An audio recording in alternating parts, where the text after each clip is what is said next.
राम दुआरे तुम रखवारे हो दोनों आज्ञा बिन पैसारे। खंडवा की सनातनी जनता ने काफी इंतजार के बाद में पंडित धीरेन्द्र कृष्ण शास्त्री के दर्शन किए। खंडवा के नागचुन हवाई पट्टी पर विमान से आए पंडित धीरेन्द्र कृष्ण शास्त्री का जहां पर व्यापारी, अधिकारी, उद्योगपति, आम नागरिकों ने स्वागत किया, वहीं पर खंडवा के टिक्कड़ होटल के सामने खड़े पत्रकारों को देखकर गाड़ी रुकवाकर पंडित धीरेन्द्र कृष्ण शास्त्री ने पत्रकारों से मुलाकात की और इसके बाद कथा स्थल पर उन सभी पत्रकारों को आमंत्रित किया। कल शनिवार को विधानसभा हरसूद के कथा स्थली पर 6:30 बजे पहुंचे पीठाधीश्वर पंडित धीरेन्द्र शास्त्री ने लगभग 3 घंटे विलंब से अपना दिव्य दरबार लगाया। आज रविवार को यही दिव्य दरबार 11 बजे से और शाम को 4 बजे से कथा का आयोजन किया जाना है। हरसूद विधानसभा में आयोजित इस हनुमंत कथा में मध्य प्रदेश के फॉरेस्ट विभाग के और अन्य विभागों के अधिकारियों को और पंचायतों के सचिवों से जहां तन मन धन से सहयोग लिया गया, वहीं पर वन मंत्री ने भी चुन कर पत्रकारों को, अधिकारियों को, कर्मचारियों को, नेताओं को और उद्योगपतियों को अपने इस भव्य दरबार में आमंत्रित किया। मैं गुड्डू गुजर, ग्राम भोईपल। ये देखो मेरी फसल की हालत, पूरी मिर्ची खत्म हो गई है। अभी उसको बड़ी मुश्किल से खड़ी की थी, उसके बाद में ये देखो पूरा प्लाट खत्म हो गया है। किसान ने क्या करना। भारत सरकार से निवेदन है कि देखो हमको समझो। खंडवा में कल शनिवार को भारतीय जनता पार्टी के द्वारा टिक्कड़ होटल में प्रेस वार्ता का आयोजन किया गया, जिसमें प्रदेश प्रवक्ता अर्चना चिटनिस ने 25 सितंबर को भोपाल में प्रधानमंत्री नरेंद्र मोदी भाजपा के कार्यकर्ता सम्मेलन में आ रहे हैं, उसकी जानकारी दी। साथ ही भाजपा के विकास कार्यों एवं योजना परियोजना की जानकारी देते हुए अर्चना चिटनिस ने पत्रकार वार्ता में कहा, मोदी जी ने नर्मदा चंबल एक्सप्रेस वे, प्रदेश के कई रेलवे स्टेशन, हवाई अड्डे, वंदे मातरम ट्रेन, महाकालेश्वर, ओंकारेश्वर के विकास को गिनाते हुए पूर्व मंत्री चिटनिस ने खंडवा जिले के वर्षों से अटके खंडवा इंदौर लाइन, 3 पुलिया ब्रिज एवं जावर और 6 गांव उत्पन्न सिंचाई योजना के सवाल पर कहा कि विकास चलने वाली सतत प्रक्रिया है। वंदे मातरम ट्रेन का एक सारे देश को और मध्य प्रदेश को एक नई सौगात दी। पीएम श्री स्कूल हमारे यहाँ खुले, महाकालेश्वर, ओंकारेश्वर के विकास से हम सब अवगत हैं और माननीय मुख्यमंत्री जी ने अपने खंडवा में ही ओंकारेश्वर में जो शंकराचार्य जी की मूर्ति का अनावरण करते हुए एक नए विकास की, संस्कृति की, अध्ययन की, एकात्मता की और भारतीय दर्शन की समझ की जो एक नींव ओंकारेश्वर में रखी है, उसके लिए मैं आप सबको बहुत सारी बधाई देते हुए मैं आज आप सबको और आप सबके माध्यम से कहना चाहती हूँ कि और दूसरी तरफ कांग्रेस जन आक्रोश का नहीं है और जनता में आक्रोश नहीं देखने में मिलेगा। जो देखने में मिल रहा है कि कांग्रेस के कार्यकर्ताओं में आपस में ही इतना आक्रोश है कि शायद कोई मंच, कोई सभा, कोई आयोजन, कोई प्रयोजन उनका आपस में लड़े झगड़े बिना पूरा होता नहीं। और ये आक्रोश कांग्रेस का बिना सरकार में रहे, वर्षों से सरकार में बाहर रहे, कि हम देख रहे हैं कि जनता को तो कोई आक्रोश नहीं है, कांग्रेस ही पता नहीं किस बात के लिए आपस में ही आक्रोशित है। और मित्रों कि अपने 15-18 महीने की सरकार में चाहे किसानों के वादों का विषय हो, चाहे नौजवानों से करे गए वादे का विषय हो, चाहे स्वयं सहायता समूहों की बहनों से किए गए वादों का विषय हो, चाहे विद्यार्थियों से करे गए वादों का विषय हो, वादा खिलाफी करने के साथ साथ अच्छी भली चलती हुई योजनाओं को कांग्रेस ने बंद किया और सारा समय उनके मुख्यमंत्री पैसे की कमी कोई रोकते रहे, परेशान हो गए। तो आपके ध्यान में मुझे कुछ चीजें लाना आवश्यक लगता है कि 2002-03 में मध्य प्रदेश का बजट 23,161 करोड़ था और आज जब हम बात कर रहे हैं तब मध्य प्रदेश का बजट 3,14,025 करोड़ रुपए है, करीब 3.25 लाख करोड़ रुपए का मध्य प्रदेश का बजट 23,000 करोड़ से बढ़कर हमारा 3.25 लाख का बजट हुआ है।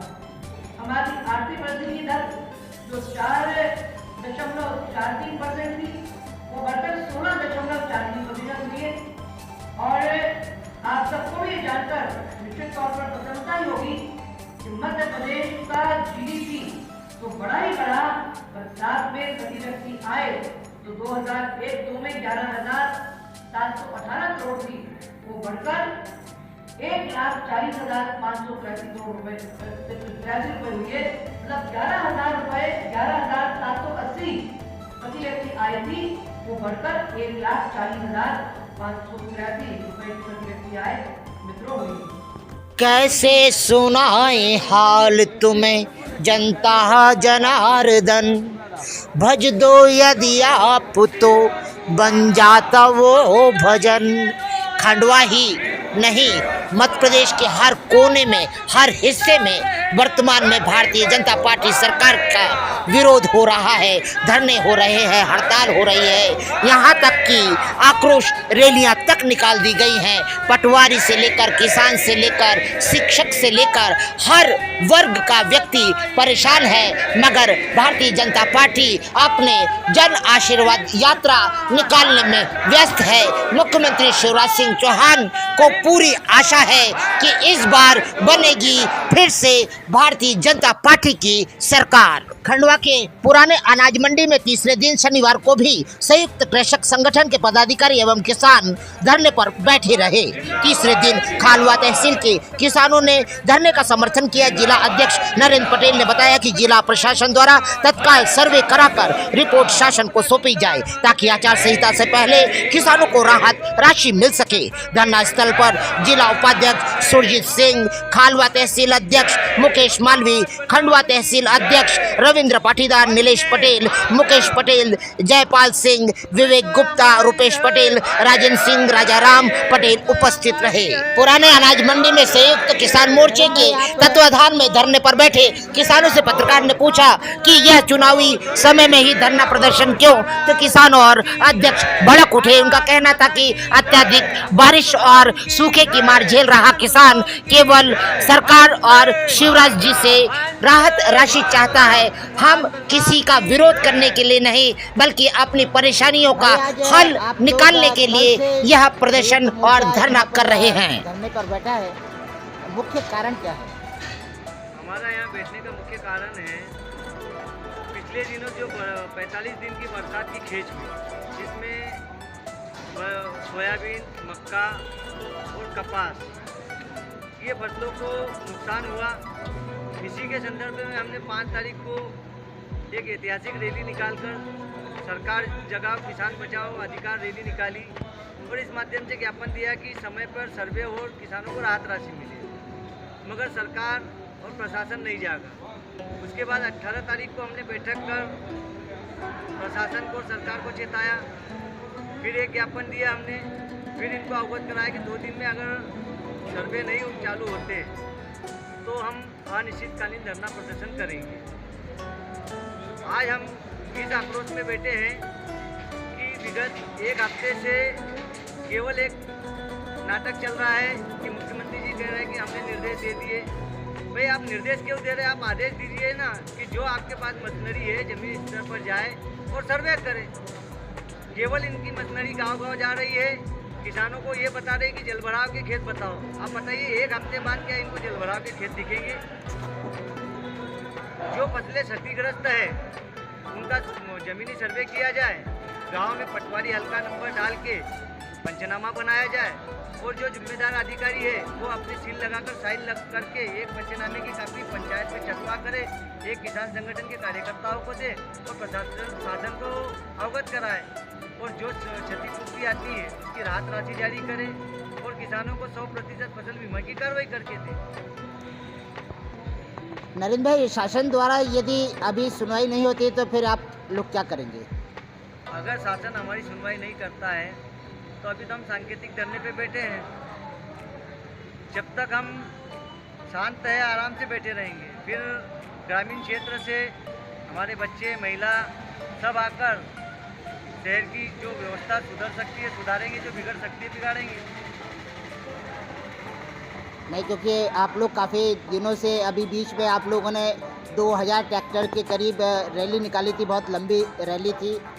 उस समय इनका जन आशीर्वाद कार्यक्रम भी चल रहा था, बल्कि आपने उसको खराब ना करते हुए अपना सांकेतिक रूप से आप लोगों ने जिस तरह का प्रदर्शन किया था, उसमें प्रशासन ने क्या बोला था आपसे?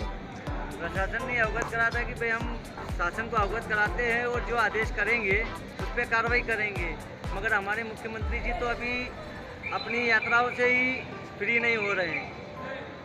आज जो हालात मध्य प्रदेश के हैं और जो खंडवा जिले के हैं, अगर सरकार पीड़ित किसानों के ओर देख ले और उनकी समस्याओं का समाधान कर दे तो शायद है कि इतनी रैलियाँ और इतनी भागदौड़ करने की ज़रूरत नहीं, यूँ ही सरकार बन जाएगी। आपको लगता है कि भारतीय जनता पार्टी की सत्ता आप लोगों के अनुरूप या आपकी अपेक्षाकृत कार्य कर रही है, या कुछ ऐसा भविष्य में किसानों के लिए सौगात दे सकती है जो कि स्वर्णिम भारत बनने की या मध्य प्रदेश बनाने की भूमिका में आए? देखिए, सरकारें जो भी आई है उन्होंने किसान हित में काम किए, मगर ऐसे कदम उठाए जो किसानों की अपेक्षाओं पे खड़े नहीं होते। और किसान संगठन जिन मांगों को लेकर सरकार के पास जाते हैं, सरकार कभी उनकी अनुशंसा नहीं करती। इसलिए ये कहना कि किसी सरकार का कुछ कर देना और किसान खुश हो जाए तो ये गलत है। यानी आपको लगता है कि अभी वर्तमान में जो सत्ता है वो किसानों के हित में कार्य नहीं कर पा रही? भाई, किसान हित में अगर सरकारें सोचती और करती तो आज हमको ये अनिश्चितकालीन धरने पे बैठने की आवश्यकता ही नहीं थी। नहीं, ये तो प्राकृतिक आपदा है, ये तो अचानक की घटना है जिसमें आप लोग क्षतिपूर्ति मांगने निकल आए। क्या आपको लगता है कि ये 15 साल की 18 साल की जो शिव सरकार थी, इसने किसान के लिए बेहतर कार्य किया ही नहीं? सरकार ने जो किसानों के लिए नीति बनाई और जो जिससे किसानों को लाभ हुआ उसके लिए सरकार को धन्यवाद, पर जो करना चाहिए था उस ओर सरकार ने अभी तक कदम नहीं बढ़ाया। यानी आप संतुष्ट हैं कि नहीं? नहीं, सरकारों से संतुष्ट होते तो फिर देश का किसान कर्ज में क्यों होता? हमारे किसान ने कल आत्महत्या क्यों की? आपका पदनाम और नाम? नरेंद्र पटेल, संयुक्त कृषक संगठन जिला अध्यक्ष जिला खंडवा। आपकी कार्यकारिणी क्या मध्य प्रदेश में सब जगह सक्रिय है? अभी हम 2 जिलों में कार्य कर रहे हैं, खंडवा में और शाजापुर में।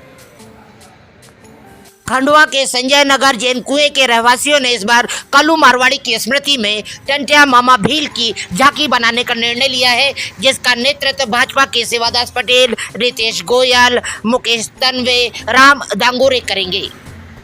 मध्य प्रदेश के पुलिस व्यवस्था में अनेकानेक प्रवृत्ति के अधिकारी, कर्मचारी और सिपाही मौजूद हैं। कुछ अधिकारी और सिपाही तो टकसाल खोलकर अपनी बैंक और तिजोरियां भरने में लगे हैं, मगर अधिकांश अधिकारी और सिपाही संवेदनशील होकर समाज की जहां सुरक्षा कर रहे हैं, वहीं पर छोटी छोटी बातों को भी बड़ी गंभीरता से लेकर समाज का चिंतन और मार्गदर्शन कर रहे हैं। खंडवा के थाना कोतवाली के सिपाहियों ने एक घायल बछड़े को जब बुरी तरह से क्षतिग्रस्त देखा तो तत्काल 1962 पर फोन लगाकर पशु चिकित्सालय की सुविधा ली और उस पशु का ट्रीटमेंट करवाया। खंडवा के मुख्य सड़कों पर गौवंश भारी वाहनों से आए दिन टकरा जाते हैं, क्षतिग्रस्त हो जाते हैं। गोपालक घर में शांत बैठे हुए हैं, वहीं पर नगर निगम और यातायात विभाग मौन धारण करके बैठा है। थाने में कब आई थी गाय?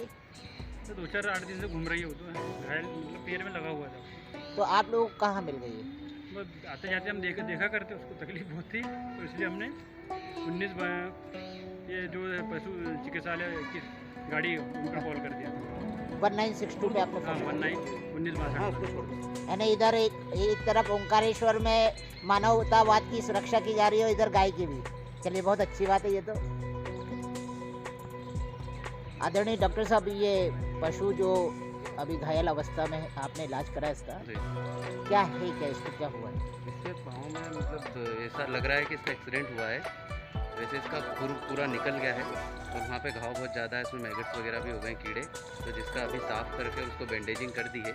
अभी देखते हैं आगे कितना और वो रिकवर करता है। तो बताया है हमने इनको कि अगर आपको फिर से इसको यहाँ पे पाया जाए आसपास तो फिर से आप हमें बुला के एक बार और उसका बैंडेजिंग वगैरह ट्रीटमेंट करवा लें ताकि वो घाव जल्दी से सूख जाए। आपकी टीम के साथ में कौन कौन, आपका नाम बदनाम? मेरा नाम नीलेश है। मैं गाड़ी में 1962 में इसमें अटेंडर हूँ और हमारे साथ AVFO हैं विधि पटेल और मलिका मसीह। आवारा पशु हो या घर का पशु, 1962 लगाएं और सेवा पाएं। खंडवा में केवल 5 मिनट की बरसात में ही खंडवा के कई वार्ड और गलियां और ऐसे चौराहे हैं जहां पर पानी समुद्र की तरफ भर जाता है। खंडवा के SN कॉलेज के पास में बनी हुई पुरानी कॉलोनी में जब भी 5 मिनट बरसात हो जाती है तो चारों तरफ पूरी सड़क नाली की गंदगी से भर जाती है। आम आदमी का रहना, चलना, फिरना, उठना, बैठना दुश्वार हो जाता है। खंडवा की नगर निगम दावा करती है कि स्वच्छता के नाम पर, नाली सफाई के नाम पर उनने भरपूर कार्य किया है, मगर हर बार बरसात आकर उन्हें आईना दिखा जाती है और उसके बाद भी नगर निगम का अधिकारी और कर्मचारी इस विषय पर केवल अनदेखी कर केवल इतना ही कहता है कि हमारा काम सतत चल रहा है।